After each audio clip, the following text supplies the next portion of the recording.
अपना परिचय दीजिए। और देश पूर्व जिला पंचायत सदस्य जखनिया गाजीपुर। 25 मई को छठे चरण का मतदान होना है और 1 जून को गाजीपुर लोकसभा चुनाव का भी मतदान गाजीपुर में होगा। लगातार डीएम के द्वारा निष्पक्ष मतदान करने का अपील भी किया जा रहा है। क्या लगता है गाजीपुर की सियासत क्या है? यहाँ पर 3 प्रत्याशी इसमें काफी चर्चा में, सपा से अफजाल अंसारी, बसपा से उमेश सिंह, भाजपा से पारस नाकरा है। दरअसल जनता उब चुकी है, जनता को चाहिए विकास। माननीय अफजाल अंसारी गाजीपुर लोकसभा 75 से 2019 से अब तक वो सांसद थे, कोई विकास नहीं हुआ। जो माननीय मनोज सिन्हा के द्वारा 2014 से 19 तक विकास हुआ, 19 के बाद वो विकास रुक गया। जनता विकास चाहती है और पूर्ण रूप से भारतीय जनता पार्टी के प्रत्याशी को भारी मतों से विजयी बनाएगी। एक तरफ विपक्ष सैयद अफजाल अंसारी ने खुद अपने मंच के माध्यम से कहा कि 2 साल कोरोना काल था, ठीक, उसके बीच में उन पर कई ऐसे पुलिस द्वारा, चाहे ईडी द्वारा, चाहे सरकार द्वारा उनकी कई खाते फ्रीज कर दी गई, सीज कर दी गई। उनके पास आज पैसे नहीं है चुनाव लड़ने के लिए, ये भी कहा जा रहा है। और इसके बावजूद उन्होंने, आप देख रहे हैं जखनिया ब्लॉक के सामने दुर्लभ कई जगह हाई मास्ट लाइट लगी है जो इस समय रातों में जलती है।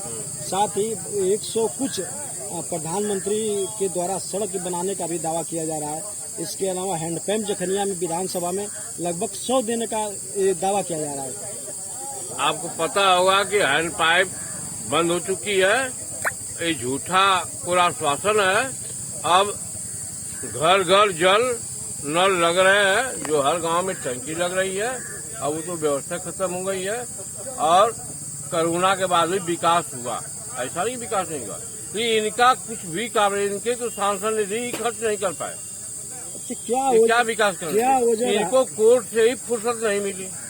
क्या वजह रहा है कि गाजीपुर में ऐसे 4 प्रत्याशियों का नाम काफी चर्चे था कि उनको बीजेपी से टिकट मिले? उन्होंने तैयारी भी किया।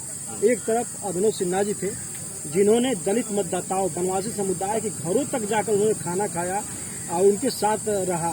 एक तरफ वो भी चर्चा में थे, अरुण सिंह चर्चा में थे, राधे मोहन सिंह भी चर्चा में थे। आखिर इनको क्यों नहीं भाजपा से टिकट मिला? क्या वजह है? अरुण सिंह अच्छे नेता हैं, राधे मोहन सिंह भी अच्छे नेता हैं, लेकिन अब तक हमारे पार्टी की सदस्यता ग्रहण नहीं की है।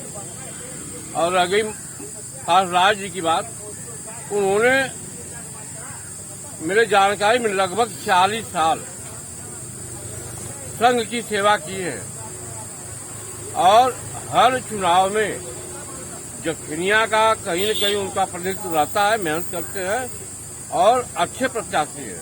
आप जान लीजिए कि अध्यापक ऐसा वर्ग होता है जब वो शिक्षा देता है तो जाति धर्म मजहब नहीं पूछता है, समान रूप से सबको शिक्षा देता है। राजनीतिक व्यक्ति जरूर पूछता है कि आप किस बिरादरी से हैं।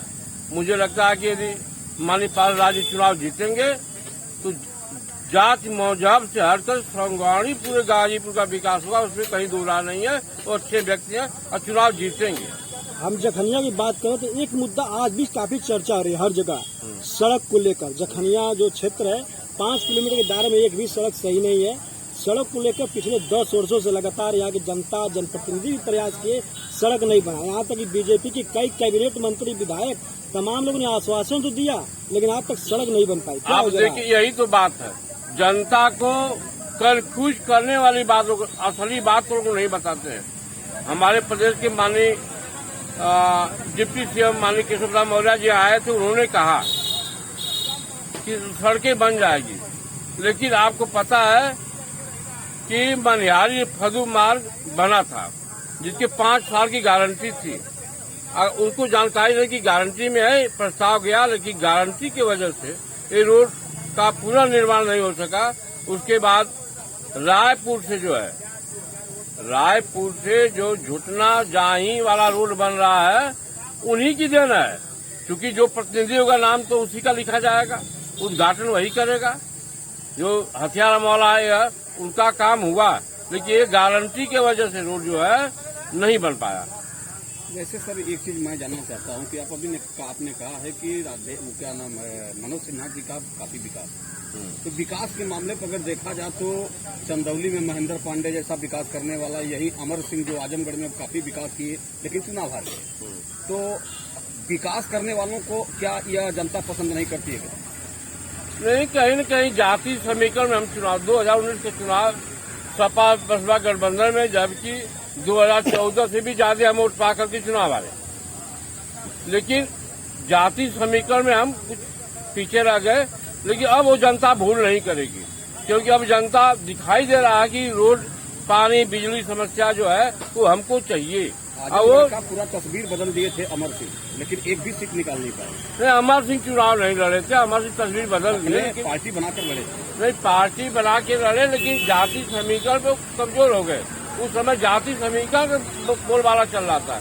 आज मोदी जी जो है, जो काम कर रहे हैं जो देश में, सबका समान रूप से, कभी जी माननीय मोदी जी जाति धर्म देख करके न किसी को आयुष्मान कार्ड, जाति समीकरण टूट गया है। बिल्कुल जाति समीकरण टूटेगा और गाजीपुर की जनता पुनः एक बार फिर कमल खिलाने जा रही है और गाजीपुर का विकास कोई रोक नहीं पाएगा। मैं गारंटी के साथ कह रहा हूँ कि गाजीपुर में पुनः फिर विकास चालू होगा, जैसे माननीय मनोज सिन्हा ने चालू किया था। जातिगत समीकरण की बात अगर आप कर रहे हैं तो 2014 से जब माननीय मनोज सिन्हा जी चुनाव यहाँ लड़े थे और 2014 से 2019 तक, ये दोनों चुनाव में मनोज सिन्हा जी जब गाजीपुर लोकसभा की सीट हारे, तो क्या गाजीपुर में उनके द्वारा विकास कम किया गया था कि उन्होंने वो चुनाव हारे?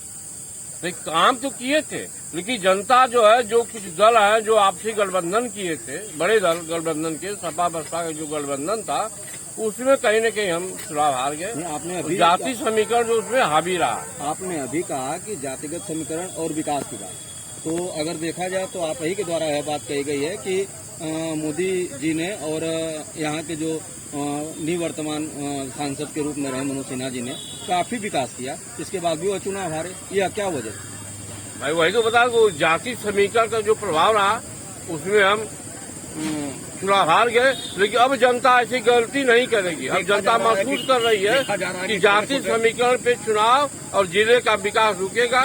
इसलिए आज केंद्र में माननीय मोदी जी की सरकार बन रही है और जब अपना यहाँ का सांसद होगा तो निश्चित तौर पर गाजीपुर का विकास होगा। इसलिए पूरा वो गलती गाजीपुर जनता नहीं करेगी, मुझे पूरा विश्वास है।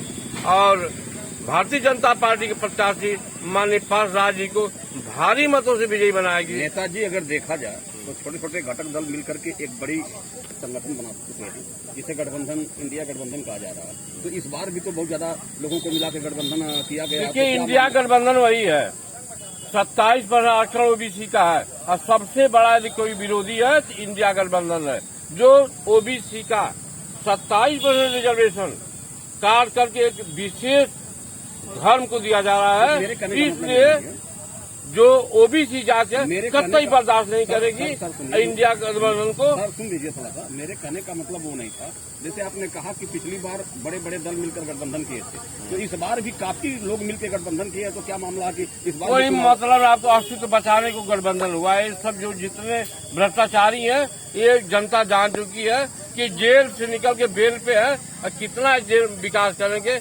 ये अपना केवल अस्तित्व बचाने के लिए गठबंधन की है, देश से मतलब नहीं है।